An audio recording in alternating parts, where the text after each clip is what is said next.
മട്ടന്നൂരിൽ പഴശ്ശി കനാലിന്റെ സംരക്ഷണ ഭിത്തിയും കോൺക്രീറ്റ് റോഡും തകർന്നു. 1 കോടിയോളം രൂപ ചെലവിട്ട് നിർമ്മിച്ച മട്ടന്നൂർ കുഞ്ഞിപ്പള്ളി കാര കനാൽ റോഡാണ് തകർന്നത്. കനത്ത മഴയിൽ പഴശ്ശി കനാലിന്റെ സംരക്ഷണ ഭിത്തിയും കോൺക്രീറ്റ് റോഡുമാണ് തകർന്നത്. 60 മീറ്റർ നീളത്തിലാണ് സുരക്ഷാ ഭിത്തി നിർമ്മിച്ചിരുന്നത്. 1 മാസം മുൻപ് പൂർത്തീകരിച്ച പദ്ധതിയാണിത്. 92 ലക്ഷം രൂപയാണ് പ്രവൃത്തിക്കായി അനുവദിച്ചിരുന്നത്. സംരക്ഷണ ഭിത്തിയിൽ നെടുകെ വിള്ളൽ വീഴുകയും കോൺക്രീറ്റ് റോഡ് പൂർണ്ണമായി തകരുകയും ചെയ്തു. നിർമ്മാണത്തിലെ അപാകതയാണ് സംരക്ഷണ ഭിത്തിയും റോഡും തകരാൻ ഇടയാക്കിയതെന്ന് കോൺഗ്രസ് നേതാവ് കെ വി ജയചന്ദ്രൻ പറഞ്ഞു.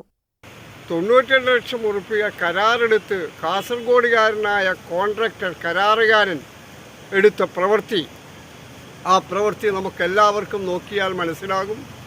റോഡ് രണ്ടായി മാറിയിരിക്കുന്നു. കനാലിൻ്റെ കര ഏത് സമയത്തും ഇടിഞ്ഞു വീഴുമെന്ന രീതിയിലേക്കാണ് നിലവിലുള്ള സാഹചര്യം. ജലസേചന വകുപ്പിൻ്റെ കീഴിലാണ് ഈ പ്രവൃത്തി നടന്നിട്ടുള്ളത്.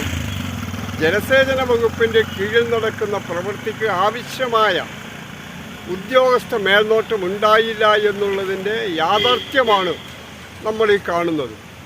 എന്ന് പറയുമ്പോൾ ഉദ്യോഗസ്ഥ തലത്തിലായാലും ഭരണതലത്തിലായാലും നടന്നിട്ടുള്ള അഴിമതിയുടെ ഏറ്റവും വലിയ ഉദാഹരണമാണ് ഏകദേശം 100 മീറ്റർ നീളത്തിൽ പണിതിട്ടുള്ള ഈ കനാലിൻ്റെ പാർശ്വഭിത്തിയും അതോട് ചേർന്നുള്ള റോഡുമെന്ന് നമുക്ക് കാണാൻ സാധിക്കും. തലശ്ശേരി റോഡിൽ നിന്ന് വിമാനത്താവള ഭാഗത്തേക്ക് പോകുന്ന റോഡിന്റെ അരികെ ഇടിഞ്ഞതിനെ തുടർന്നാണ് നവീകരണം നടത്തിയത്.